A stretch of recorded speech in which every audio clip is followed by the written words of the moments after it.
Assalamualaikum warahmatullahi wabarakatuh. Selamat sore semuanya. Waalaikumsalam warahmatullahi wabarakatuh. Selamat sore, Bu. Selamat sore, Bu. Apa kabar semuanya anak-anak Ibu? Alhamdulillah sehat, Bu. Ya, hari ini kita akan melanjutkan materi pelajaran mengenai bioteknologi.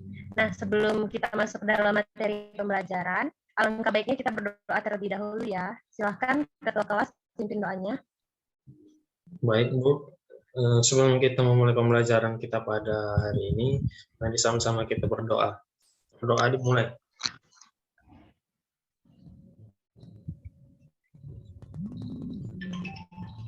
Berdoa selesai.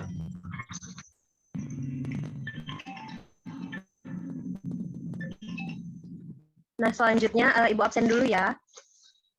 Iya, Bu. Selvi Sinta Wahyuni, Selvi hadir, Bu. Ainun Aziza, Ainun Aziza hadir, Bu. Ahmad Maulana, Hadir, Bu. Muhammad Ardiansyah, Ardiansyah hadir, Bu. Rian Abdillah Nasution, Rian hadir, Bu. Asyafa Audina Saragi, Safa hadir, Bu. Siti Komaria, Siti hadir, Bu. Devi Syahanur, Devi hadir, Bu. Fitriani, Fitri hadir, Bu. Fatima Zahara Siregar, Fatimah hadir, Bu. Nurul Jannah, Rojan hadir, Bu. Syaidah Kumala, Syaidah hadir, Bu. Melinia Maduratna, Alinia izin, Bu. Terkendala jaringan. Mati lampu di daerahnya, Bu. Ya, baik. Terima kasih kepada Anda dan Ibu semua yang sudah hadir. Nah, selanjutnya di sini Ibu akan menyampaikan mengenai materi kita pada hari ini. Kompetensi dasar dan indikator pencapaian kompetensi. Nah, jadi materi ini terdapat dalam KD dan KI 3.10 di mana isinya yaitu menganalisis prinsip-prinsip bioteknologi dan penerapannya sebagai upaya peningkatan kesejahteraan manusia. Dengan indikator pencapaian kompetensi 3.10.1 menjelaskan konsep dasar bioteknologi. Kemudian 3.10.2 menganalisis perbedaan prinsip bioteknologi konvensional dan modern.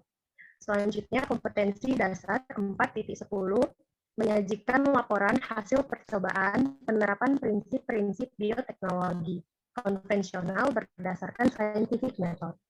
Kemudian indikator pencapaian kompetensi 4.10.1 yaitu merancang proyek percobaan bioteknologi konvensional dan 4.10.2 yaitu menyusun laporan proyek percobaan bioteknologi konvensional. Selanjutnya mengenai tujuan pembelajaran. Tujuan pembelajaran kita pada hari ini yaitu setelah mengikuti proses pembelajaran, peserta didik diharapkan dapat menjelaskan konsep dasar bioteknologi, menganalisis perbedaan prinsip bioteknologi konvensional dan modern, kemudian merancang proyek percobaan bioteknologi konvensional, dan yang terakhir yaitu menyusun laporan proyek percobaan.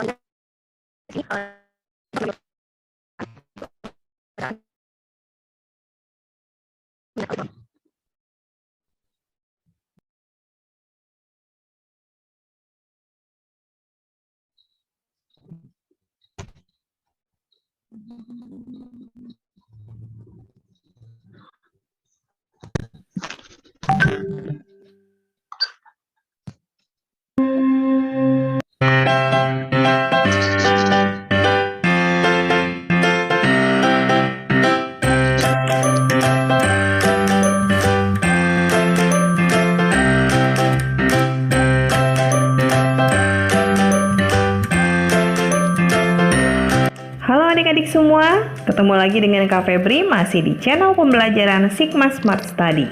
Kali ini kita akan membahas materi biologi untuk kelas 12 yaitu bioteknologi. Tapi sebelumnya, untuk yang belum subscribe, yuk di-subscribe dulu channelnya, klik loncengnya, dan like semua video-videonya, lalu share kepada teman-teman kalian sebanyak-banyaknya, supaya kita bisa belajar bersama di channel ini. Belajar bersama Sigma Smart Study, karena belajar bisa dari mana aja. Bioteknologi adalah cabang ilmu biologi yang mempelajari mengenai pemanfaatan makhluk hidup untuk menghasilkan barang dan jasa untuk sebesar-besarnya keuntungan manusia. Makhluk hidup yang digunakan dalam proses bioteknologi kita sebut agen bioteknologi. Agen bioteknologi ada yang digunakan secara utuh, contohnya adalah bakteri, ada yang digunakan sebagian, contohnya DNA atau enzim. Sejarah bioteknologi diawali pada saat Louis Pasteur, seorang ilmuwan asal Prancis, menemukan pertama kali adanya mikroba dalam makanan pada tahun 1870. Kemudian dilanjutkan oleh Edward Buchner. Edward Buchner menemukan fermentasi alkohol dengan perantaraan ragi pada tahun 1897 dan menghasilkan etanol serta karbon dioksida. Berdasarkan prosesnya, bioteknologi kita bagi menjadi dua macam. Yang pertama adalah bioteknologi konvensional. Pada proses bioteknologi konvensional, peralatan yang digunakan relatif sederhana tanpa peralatan canggih. Metode yang digunakan juga sederhana tanpa adanya proses sterilisasi. Barang yang diproduksi biasanya dalam skala kecil dan menggunakan teknik fermentasi. Prosesnya biasanya menggunakan ragi, jamur, atau bakteri. Yang kedua adalah bioteknologi modern. Biasanya, pada proses bioteknologi modern, alat yang digunakan sudah canggih berdasarkan proses penelitian sebelumnya, menggunakan proses sterilisasi modern, produksinya biasanya dilakukan secara massal, serta melibatkan proses enzimatis serta rekayasa DNA. Berikut ini beberapa contoh penerapan bioteknologi konvensional. Contoh yang pertama adalah proses pembuatan tape yang dibuat dengan fermentasi ragi, jamur Saccharomyces cerevisiae. Proses ini berlangsung dengan cara pemecahan gula yang ada di dalam singkong atau ketan oleh jamur Saccharomyces menghasilkan alkohol dan karbon dioksida. Proses yang sama juga terjadi pada pembuatan minuman beralkohol dan adonan roti. Berikutnya adalah proses pembuatan keju. Keju dibuat dengan melakukan fermentasi terhadap susu dengan menggunakan jamur Penicillium roqueforti, Propionibacterium, Lactobacillus, atau Streptococcus. Berikutnya ada pula oncom yang dibuat dengan melakukan fermentasi terhadap ampas kedelai dengan menggunakan jamur Neurospora crassa yang berwarna merah bata. Yang berikutnya adalah yogurt. Yogurt juga merupakan minuman produk dari proses bioteknologi konvensional. Yogurt dibuat dengan melakukan fermentasi terhadap susu menggunakan bakteri Lactobacillus bulgaricus atau Streptococcus thermophilus. Selain itu, masih banyak lagi makanan-makanan yang merupakan produk bioteknologi konvensional. Di antaranya tempe yang menggunakan bahan baku kedelai dan mikroorganisme Rhizopus oryzae atau Rhizopus oligosporus. Lalu ada kecap yang menggunakan bahan baku kedelai hitam dan menggunakan mikroorganisme Aspergillus wenti, Aspergillus oryzae atau Aspergillus soyae. Lalu keju dan yogurt yang sudah kita bahas tadi, kemudian mentega yang menggunakan bahan baku susu dan mikroorganisme Leuconostoc cremoris. Lalu roti yang menggunakan mikroorganisme Saccharomyces cerevisiae sama seperti proses pembuatan tape. Dan masih banyak lainnya, kalian bisa baca semuanya ya adik-adik.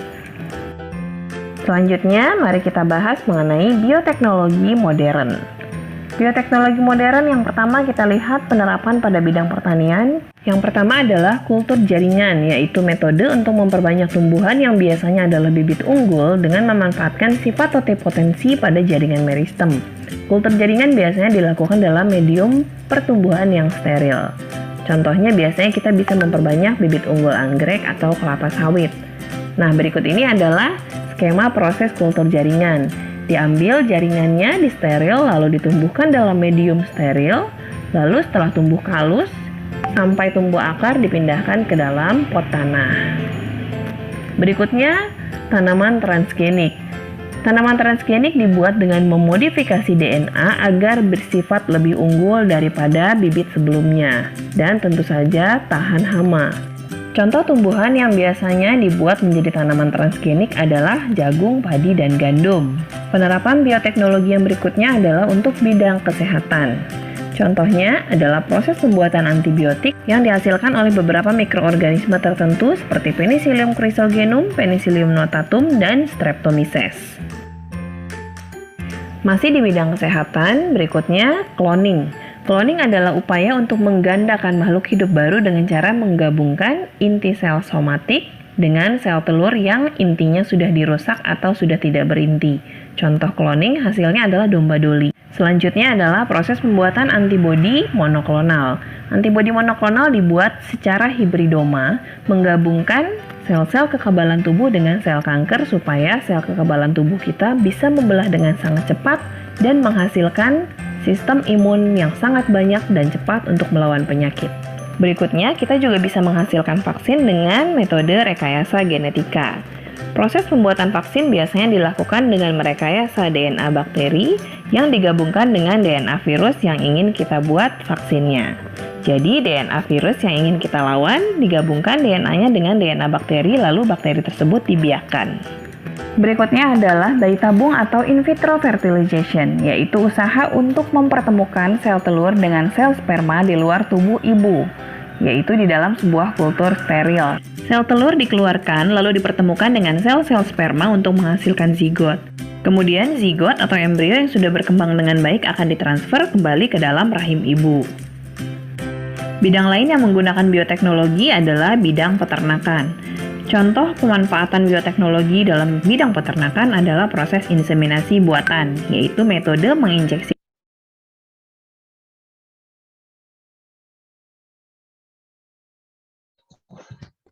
Nah, jadi itu merupakan video pembelajaran mengenai bioteknologi.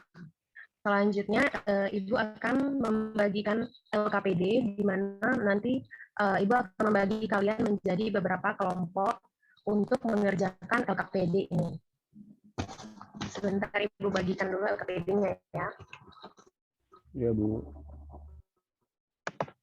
Baik, kelompok 1 yaitu Ainun Aziza, Devi Syahanur, Nurul Jana,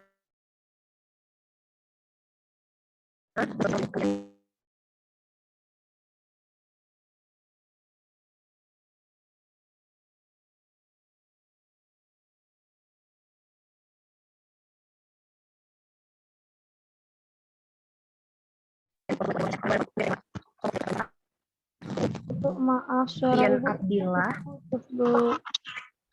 Bu, maaf Bu, suaranya belum jelas Bu. Ya, tidak jelas suaranya, Bu. oh ya mungkin kendala jaringan ya. Iya Bu. Sebentar Ibu bagikan dulu kelompok.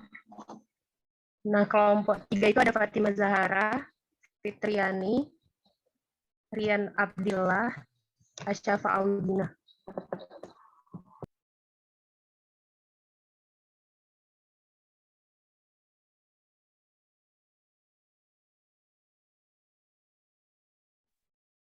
Oh ya, aku ini nge-record juga ya. Oke. Pembuatan tempe home industri, bahan dasar kedelai. Berarti pakai kacang hijau bisa buat tempe.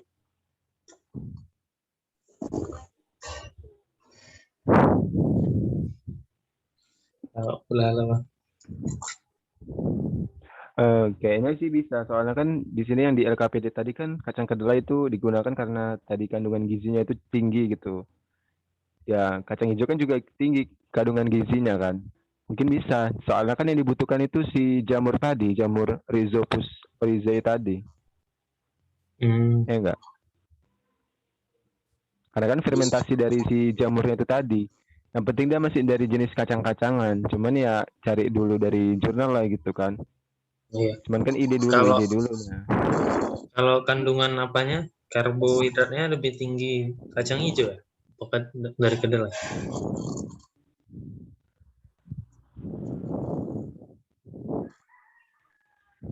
Kurang tahu, kita cari dulu lah di jurnal ya. Hmm.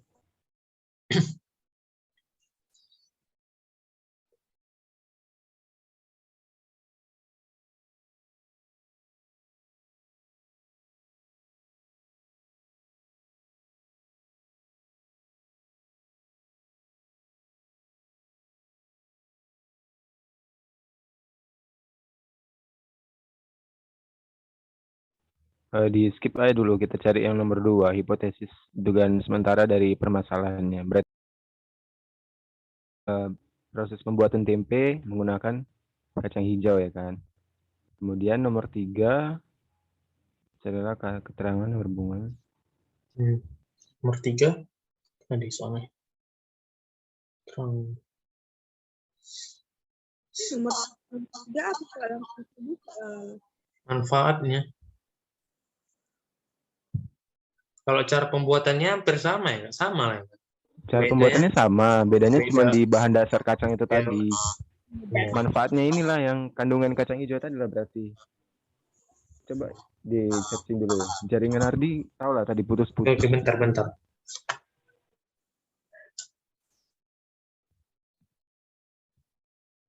mula-mulanya nih juga, Kenapa, Bu? ikut kelompok lain juga. Iya. Oh, kalau kandungan, ini nyari kandungan ini ya, kacang hijau. Iya, manfaatnya. Bentar.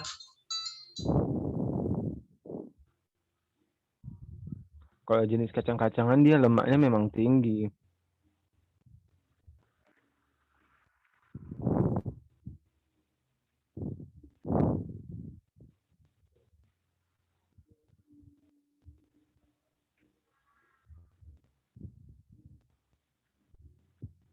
Cuman mungkin dari proses jangka waktu menghasilkan tempenya itu mungkin beda dari yang kacang dari yang kedelai.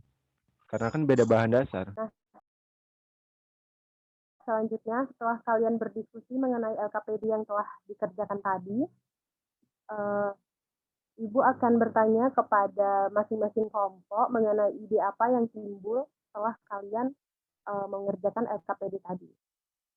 Kepada kelompok 1, Ibu persilahkan.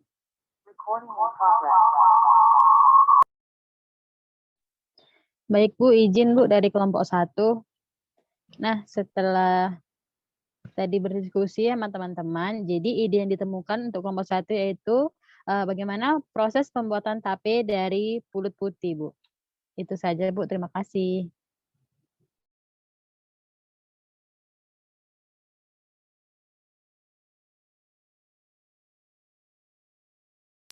Selanjutnya kepada kelompok 2, silakan menyampaikan idenya. Baik Bu, terima kasih.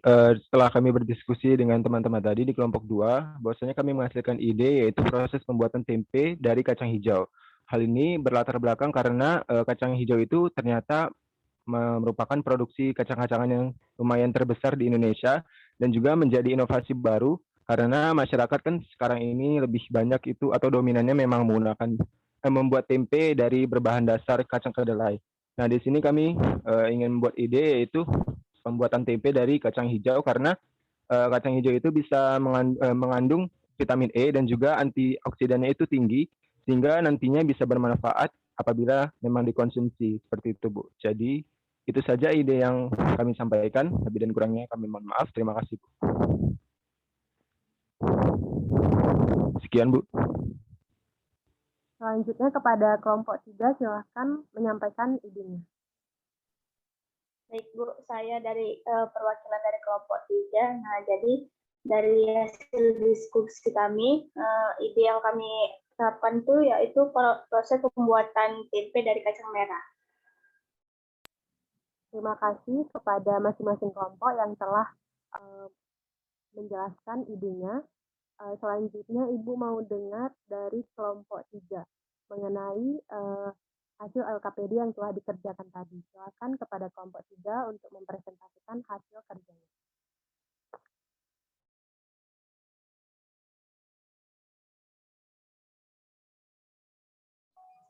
Baiklah, di sini saya perwakilan dari kelompok 3.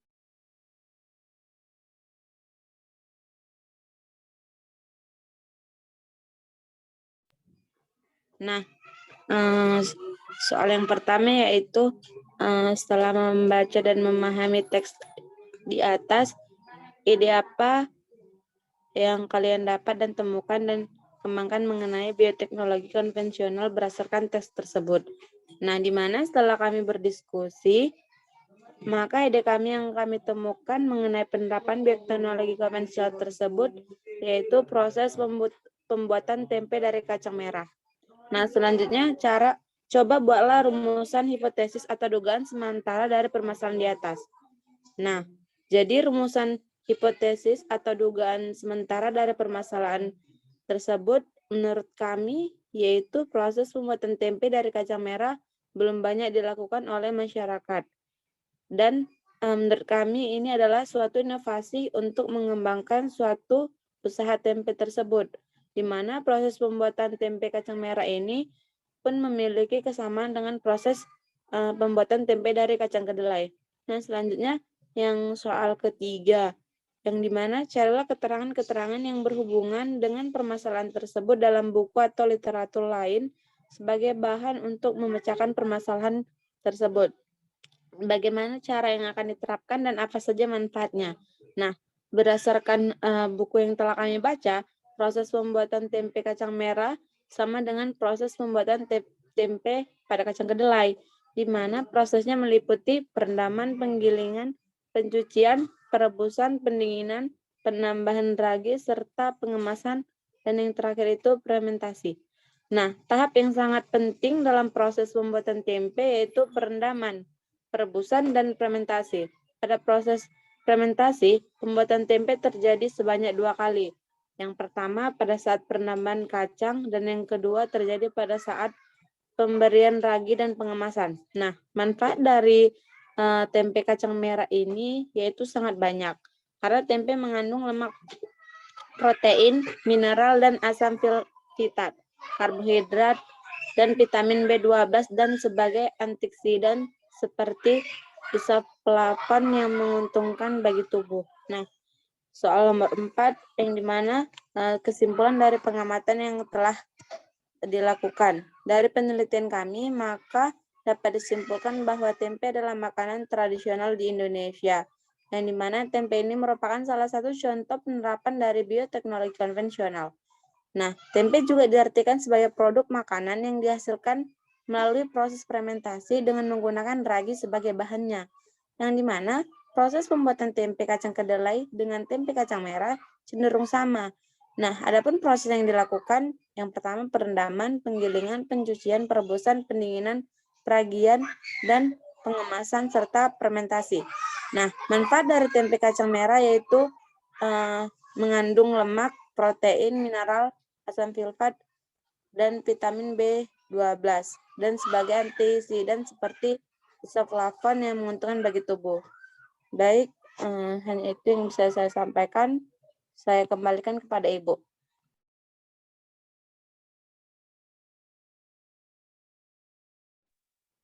Baik, terima kasih kepada Fatimah Zahra Siregar sebagai perwakilan dari kelompok 3 yang telah mempresentasikan hasil diskusinya.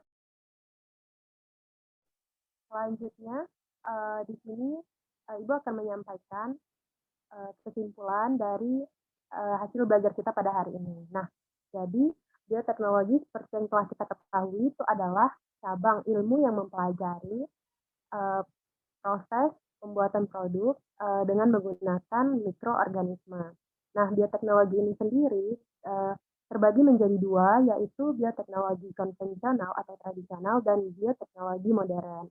Bioteknologi konvensional ini menggunakan cara yang tradisional, menggunakan mikroorganisme sederhana seperti ragi dengan jenisnya yaitu Saccharomyces cerevisiae, kemudian ada Aspergillus.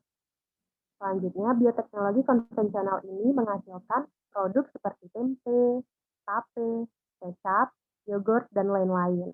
Nah, sedangkan bioteknologi modern ini menggunakan seperti replikasi DNA. Nah, dia menggunakan teknologi yang lebih canggih lagi.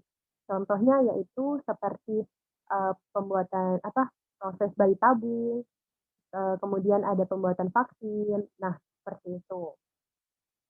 Kemudian di sini Ibu akan memberikan kalian tugas seperti yang tertera di LKPD tadi pada kegiatan itu terdapat. Nah, itu di situ kalian dapat berdiskusi di rumah untuk mengembangkan ide yang telah kalian temukan tadi pada kegiatan 1.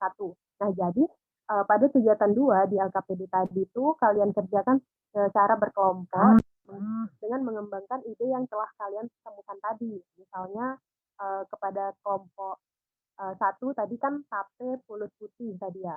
Nah, pada kegiatan 2 itu coba kalian terapkan secara sederhana. Kemudian pada kelompok 2 pun seperti itu dan seterusnya kepada kelompok 3. Nah, nanti ikuti langkah-langkah yang terdapat di LKPD tersebut. Buat langkah-langkah kerjanya, kemudian bagaimana caranya, hasil penelitiannya juga bagaimana, kemudian sampai ke kesimpulan. Nah, jadi buat nanti seperti laporan. Nah, laporan itu nanti akan kita presentasikan di minggu selanjutnya mengenai bioteknologi. Baiklah, terima kasih kepada Ananda Ibu semua yang telah mengikuti proses pembelajaran hari ini. Lebih dan kurangnya Ibu mohon maaf. Sebelum kita menutup proses pembelajaran kita pada hari ini, alangkah baiknya kita berdoa. Silahkan kepada Ketua Kelas, pimpin doanya. Baik, sebelum menutup pembelajaran pada hari ini, mari kita berdoa. Berdoa dimulai.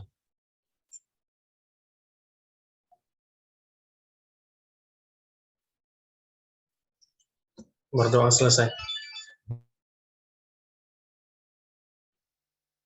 Baik, terima kasih kepada Ananda Ibu. Selanjutnya Ibu akan undur diri. Di sini Ibu akan end meeting ya. Sampai jumpa minggu selanjutnya. Terima kasih, Bu.